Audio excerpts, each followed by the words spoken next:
Merci, Monsieur le Président. Madame la Ministre, deux dates, le 20 novembre et demain, le 25 novembre. Des combats pour les droits des enfants et des combats pour les droits des femmes. Chaque jour, 200 enfants sont déclarés victimes de maltraitance. Le confinement a été une catastrophe pour les femmes victimes de violences conjugales et les violences intrafamiliales pour les enfants. Près de 130 000 enfants chaque année sont victimes de violences sexuelles. Un enfant meurt tous les 5 jours sous les coups de l'un de ses parents et c'est probablement même 2 par semaine.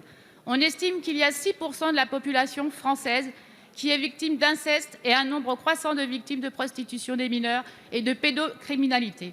Dans les violences conjugales, où l'enfant a désormais la reconnaissance de covictime, les 3 dimensions du méta-besoin de sécurité sont mises à mal et impactent durablement le développement de l'enfant. Combien de temps cela va durer?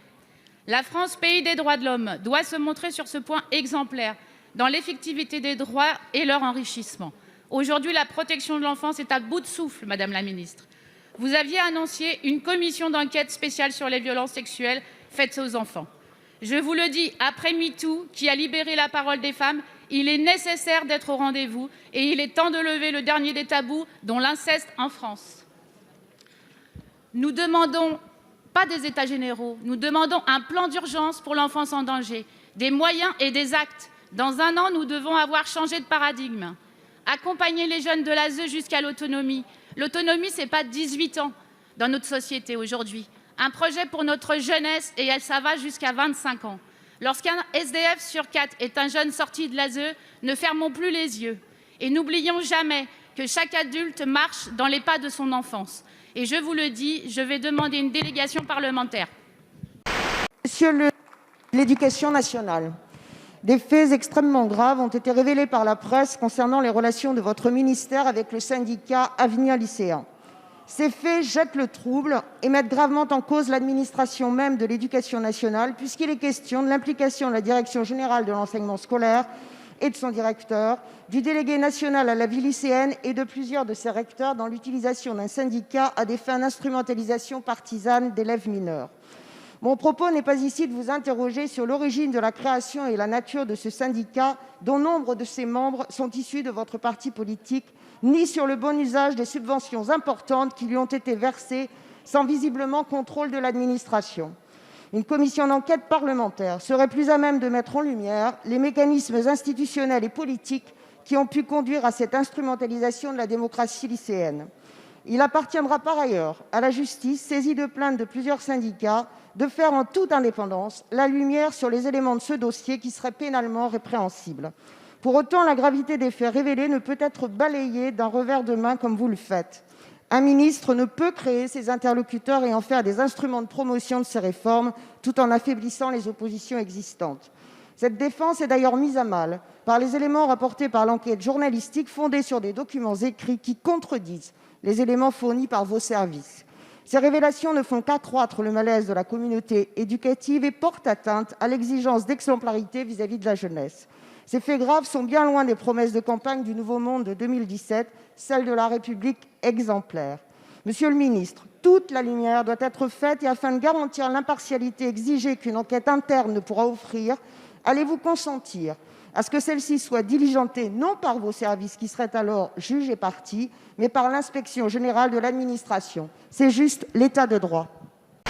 Merci, Monsieur le Président. Monsieur le ministre de l'Économie et des Finances, nous souhaitons toutes et tous que ce soir, le Président de la République confirme la réouverture des commerces. C'est, nous le savons, un enjeu de survie pour eux.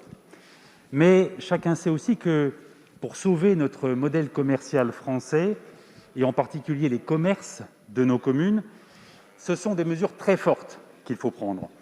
Des mesures fondées sur une idée, une seule idée, l'équité. Aujourd'hui, un géant du numérique comme Amazon peut faire les plus grands profits en échappant non seulement à l'impôt, mais aussi aux règles qui valent pour toutes les autres grandes surfaces commerciales. En clair, Amazon peut installer un entrepôt sans passer par la commission départementale qui donne les autorisations, ni payer un seul euro de taxes commerciales. Alors samedi aura lieu à Montbert en Loire-Atlantique, un rassemblement citoyen face à l'implantation d'un nouvel entrepôt, Amazon, qui détruira 2 fois plus d'emplois dans le commerce de détail qu'il n'en créera dans la logistique. Alors, monsieur le ministre, la tentation est grande de n'entendre que les promesses d'emplois tonitruantes d'Amazon, alors que les emplois perdus chez les petits commerçants le seront, eux, à bas bruit. Monsieur le ministre, reculer le Black Friday d'une semaine ne réglera rien, nous le savons. Êtes-vous prêt à stopper aujourd'hui toute nouvelle installation d'entrepôt Amazon? Je vous remercie. Merci, Monsieur le Président. Ma question s'adresse au Premier ministre. Jamais 203. Voilà ce qu'a dit un policier mardi soir sur la place de la République, avant de s'attaquer pour la 3e fois à un journaliste. Jamais 203, c'est ce que semble dire M. Lallemand, qui, après l'évacuation du pont de Sully en juin 2019, avait demandé un rapport. Ce M. Lallemand, qui, après la répression d'une manifestation, déjà place de la République, en mars 2020, avait demandé un rapport. Et ce même M. Lallemand qui a produit un rapport après les incidents de mardi. Le contenu de ce rapport, nous ne le connaissons pas. Mais il a amené M. Darmanin à demander un autre rapport à l'IGPN, celui-là. Nous sommes impatients de lire tout cela. Mais au fond, le seul rapport qui nous intéresse, celui qu'il faut changer, c'est le rapport de la police de la République avec ses citoyens. Nous ne nous accommodons pas de la formule du préfet Lallemand. Nous ne sommes pas dans le même camp, madame. Votre gouvernement prétend protéger policiers et gendarmes, mais c'est lui qui les expose en continuant de creuser le fossé, d'alimenter la défiance. Vous les poussez à la faute. Vous voulez une police qui sert le pouvoir, nous voulons une police de la République. Les violences de la place de la République constituent le point d'orgue d'une longue série de dérives. Monsieur Castex, vous l'avez compris, puisque vous annoncez vouloir saisir le Conseil constitutionnel sur l'article 24. En attendant les rapports, allez-vous siffler la fin de la partie? Comment surtout comptez-vous recoudre le lien entre forces de l'ordre et citoyens? Quelles consignes allez-vous donner à M. Lallemand pour que la manifestation prévue samedi à Paris ne donne pas lieu à de nouveaux débordements? Aujourd'hui, 25 novembre, journée internationale pour l'élimination de la violence à l'égard des femmes. En 2017, notre président de la République a fait de l'égalité entre les femmes et les hommes la grande cause de son quinquennat. 141 féminicides en 2019. Il faut attendre le projet de loi de finances 2021 pour que des propositions de moyens supplémentaires y soient allouées. Or, malgré les annonces faites lors du Grenelle des violences conjugales, sans moyens, les actions identifiées, connues et expérimentées ne peuvent être mises en place ni porter leurs fruits sur le long terme. Les forces de l'ordre et de secours font un travail remarquable pour mettre à l'abri, informer et orienter vers un accompagnement trop souvent sans solution en aval. Elles sont de plus en plus sollicitées. En 2020, les violences intrafamiliales explosent de 40%. La plateforme 3919, dédiée aux violences conjugales, a reçu 3 fois plus d'appels. Mise en place et gérée depuis 1992 par la Fédération Solidarité Femmes, elle a démontré son efficacité et la mobilisation de ses équipes. L'annonce par le gouvernement de sa mise en concurrence déstabilise une organisation bien rodée entre la Fédération nationale et son réseau d'associations locales. La communication ne suffit pas. Après les constats, il faut des actes. Monsieur le Premier ministre, quand seront disponibles des hébergements accueil dignes et non des mises à l'abri en urgence dans des hôtels de passage sur les bords de 4 voies? 2000 places au minimum de lieux dédiés sont nécessaires. Quand les associations seront-elles dotées de moyens leur permettant un accompagnement dans la durée, et notamment psychologique, de ces victimes de traumatismes sévères? À quand les moyens alloués à la justice pour écarter sans délai les conjoints violents par des bracelets anti-rapprochement? À quand une prise en charge adaptée des enfants victimes collatérales qui attendent des mois pour calmer leurs blessures faute de professionnels spécialisés?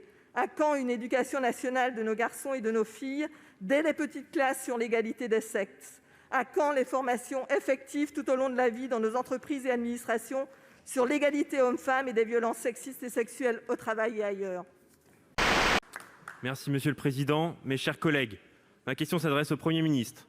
Le président des Restos du Cœur, Patrice Blanc, s'est dit bouleversé par l'image des jeunes arrivant au Restos du Cœur avec leur tenue Uber Eats.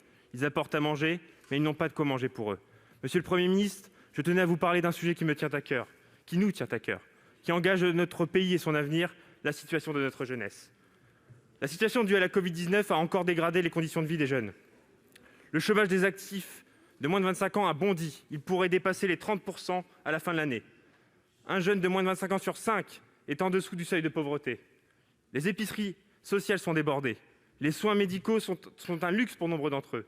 Cette génération qui consent à tous les sacrifices est en train de souffrir terriblement et ne connaîtra en retour qu'un marché de l'emploi très difficile ou inaccessible. Pourtant, ils bénéficient de moins de mesures de solidarité. Ils sont exclus des principaux dispositifs de lutte contre la pauvreté, comme le revenu de solidarité active. La France tourne-t-elle le dos à sa jeunesse ? Je vous pose la question. Votre plan jeunesse, modeste compilation de vieilles recettes, n'apporte que peu de réponses à cette urgence. Est-ce la bonne démarche ? L'horizon proposé à la jeunesse ne peut pas se résumer à l'emploi. Il est temps de repenser les politiques publiques de jeunesse dans une approche globale et transversale. Il est temps de considérer que les jeunes comme une opportunité, comme le socle de notre avenir, et non comme seulement des victimes ou une menace. Face à la violence de la situation actuelle qui frappe encore plus durement les jeunes, comment allez-vous répondre à l'urgence et redonner un avenir à notre jeunesse ? Je vous remercie.